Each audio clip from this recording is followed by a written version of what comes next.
So think about this for a second. What if a single computer, placed in a small village, could start to unravel a problem that kept millions of people in poverty for generations? Well, that's the incredible story at the heart of a 2009 research paper. It uncovered how the internet had the power to spark a massive revolution, right in the middle of Indian agriculture. For the longest time, the story of Indian agriculture was this huge paradox. You had this sector that was literally feeding a billion people, but the farmers themselves, the ones growing all the food, were really struggling to get by. The whole system was this tangled mess of old rules and traditions. It seemed impossible to fix. But what if the solution wasn't some huge, complicated overhaul?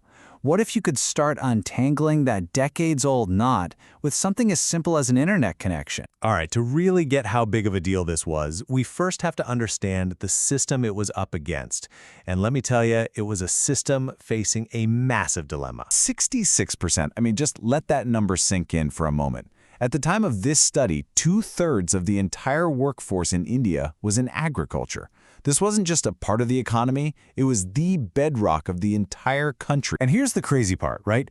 These farmers were the absolute backbone of the economy, and yet they were pretty much trapped in poverty. It was a vicious cycle created by outdated regulations and a system that was, well, fundamentally broken for them. And at the very heart of this broken cycle was a place called the Mandi.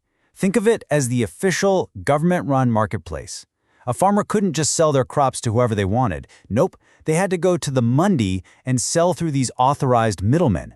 And that one rule gave those middlemen an incredible amount of power. And you know what happens when a few people have all the power? It led to a whole host of problems. Just imagine you're a farmer. You've worked all season growing your soybeans. You haul them to the Mandi with, as the source paper notes, only a vague idea of what price you'll get. You pretty much have to take whatever they offer. Then, your crops get weighed on scales that might not be accurate. You have to wait, sometimes for a long time, to get paid. And on top of it all, you're losing money to high costs for things like bagging and transport, not to mention good old-fashioned waste. The whole system was just stacked against you. But then, somebody came along with a radical idea. What if you could break this cycle not with more government programs or new warehouses, but with something totally weightless? Information. This was the digital solution. And what this new e-commerce model did was, it basically flipped the whole thing on its head. The old Mandi system? Totally opaque. You never knew the real price. The new model? Completely transparent, with real-time prices for everyone to see. The old way was slow, inefficient, and expensive. The new way was direct and streamlined. But the most important change of all? Power. It shifted from the middleman right back into the hands of the farmer. The real genius of this model, which was called e-Chowpal, is captured perfectly right here. The whole idea was to use technology to split information from the actual transaction.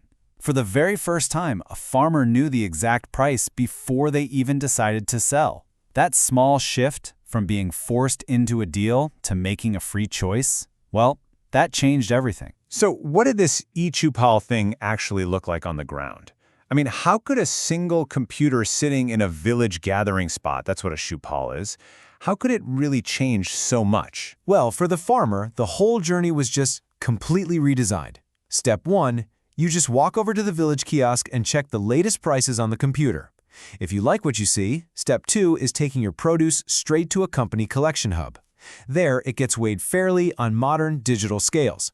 And the final step, the real game changer, you get paid right then and there, usually within 2 hours. No more waiting, no more uncertainty. It was that simple. So who are the people who made all this work? It was actually a brilliant mix of corporate tech and local trust. The kiosk itself was run by a Sanchalak, a respected local farmer who was trained to use the computer. The company, ITC, handled the expensive stuff, like the computers and the satellite internet. And here's the masterstroke. They didn't just fire the old middlemen. They gave them a new job.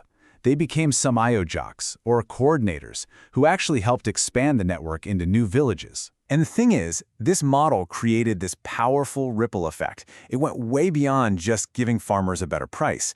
It totally rethought the entire system, the entire value chain. And that had huge impacts for farmers, for the company, and really for the future of rural India. And the results in the real world? They were absolutely staggering.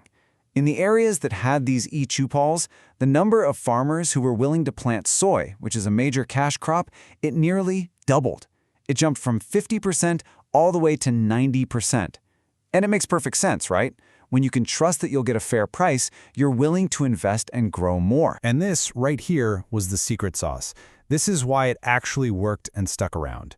It was a true win-win.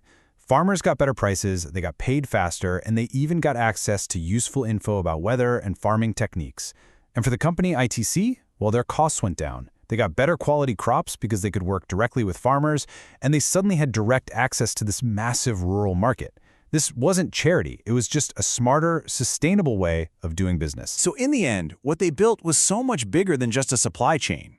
They basically built a new, trusted digital highway that went straight into the heart of rural India. And you know, once a highway is built, it can be used to transport all sorts of things. Which brings us to the final, really powerful question that the source paper leaves us with. If a simple internet connection can completely remake something as huge as agriculture, what else could it do? The authors imagined a future where these digital highways could be used for healthcare, for education, for selling local crafts online, you name it.